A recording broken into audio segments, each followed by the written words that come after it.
Historia de la filosofía, por Nicolás Abagnano, volumen 2, 15, parte cuarta. La filosofía del Renacimiento, capítulo 2, Renacimiento y política, 346, Guicciardini, Botero.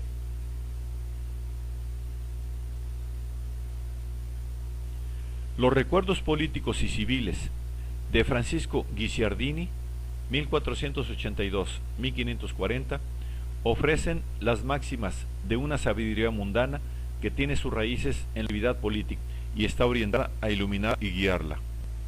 Guicciardini considera inútil y desatinado ocuparse de los problemas que se refieren a la realidad sobrenatural o invisible.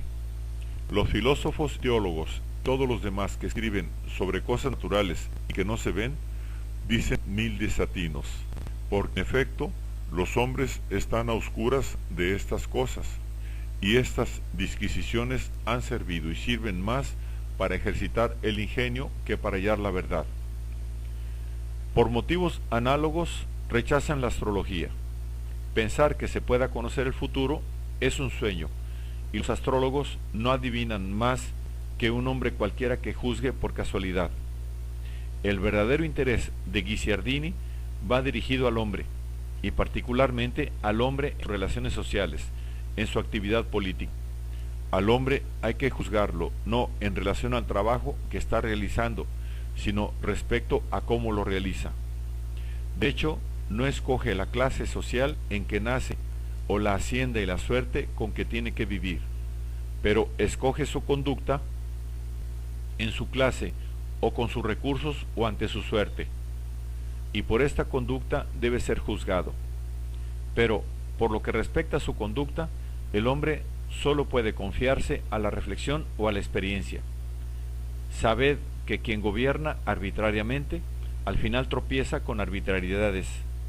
Lo correcto es pensar, examinar y considerar bien las cosas, aun las más insignificantes, advirtiendo que si obrando así las cosas salen bien con dificultad, pensemos en lo que les podrá suceder a los que se dejan llevar por la corriente.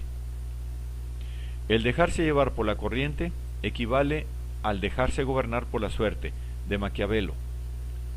Como Maquiavelo, Guicciardini quiere la participación activa del hombre en la realidad política, un realismo despierto y operante, rija, aun cuando no pueda desviarlo del todo, el curso de la fortuna. Por esto aprecia positivamente la fe. Fe no es más que creer con firme opinión y casi certidumbre las cosas que no son razonables, o si son razonables, creerlas con más seguridad de lo que permiten las razones. La fe produce la obstinación, y la obstinación, en un mundo sometido a miles de azares y accidentes, puede hallar fin el camino del éxito. Así pues, con razón se dice, quien tiene la fe lleva a cabo cosas grandes. No obstante, ni la fe ni la sagacidad, aun pudiendo modificar muchas cosas, son suficientes para asegurar el éxito. La fortuna toma mucha parte en las cosas humanas, una fortuna que es pura casualidad sin ningún orden o ley providencial.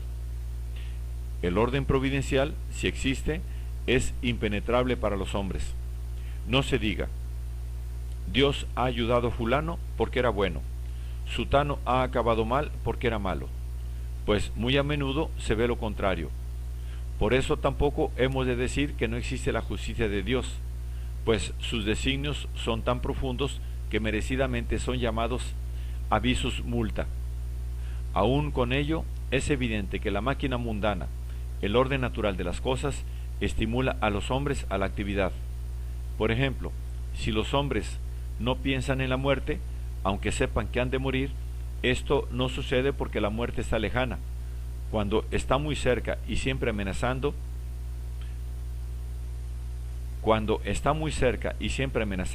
sino porque si los hombres pensasen en la muerte, el mundo estaría lleno de incuria y torpeza.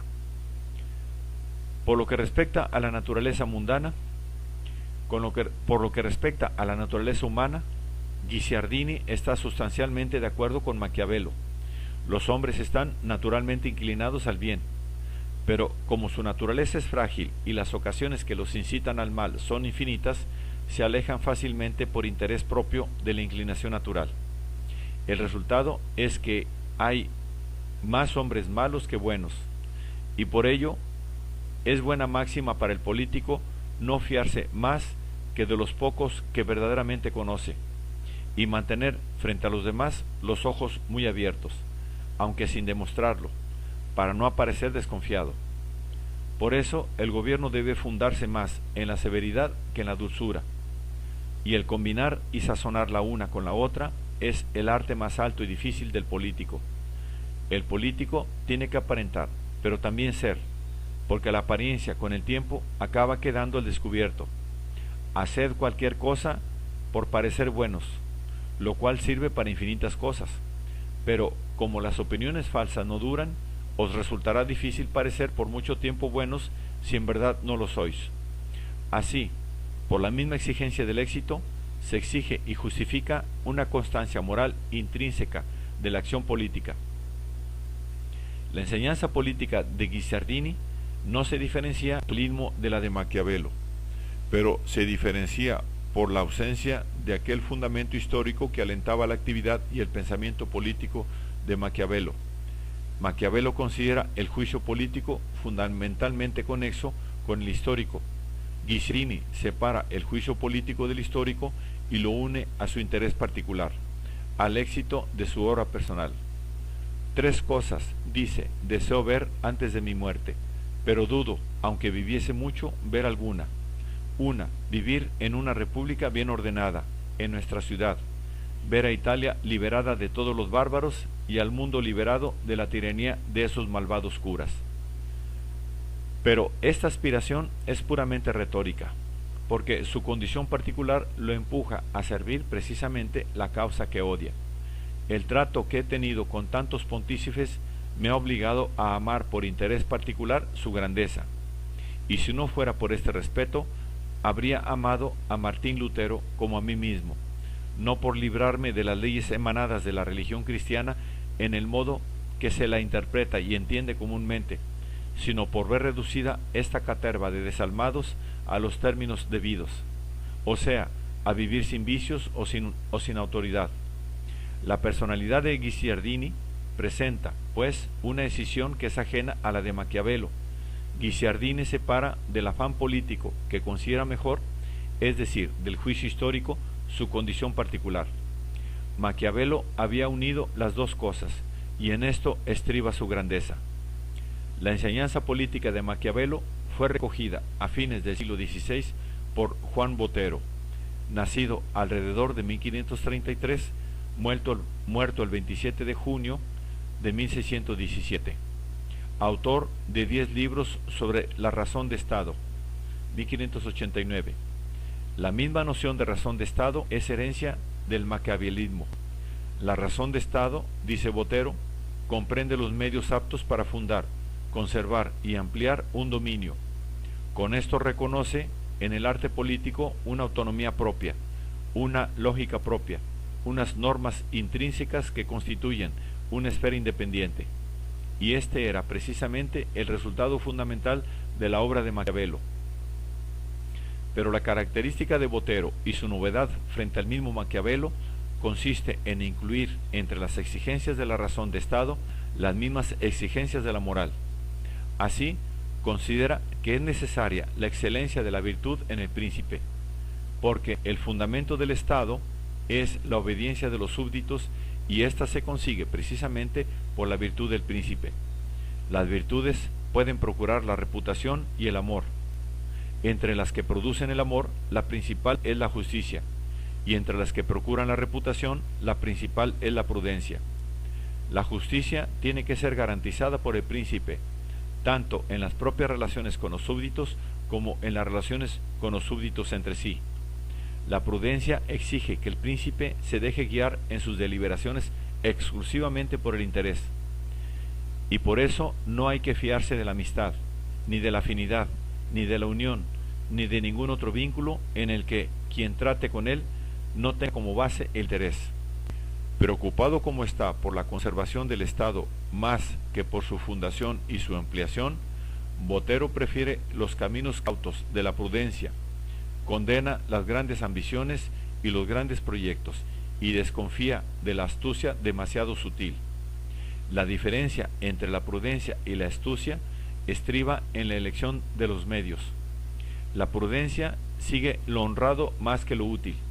La astucia no tiene en cuenta más que el interés. Pero la sutileza de la astucia es un obstáculo para la ejecución. Del mismo modo que un reloj, cuanto más complejo es, más fácilmente se estropea. Así, los proyectos y las empresas fundadas sobre una sutileza demasiado minuciosa resultan en su mayor parte estériles.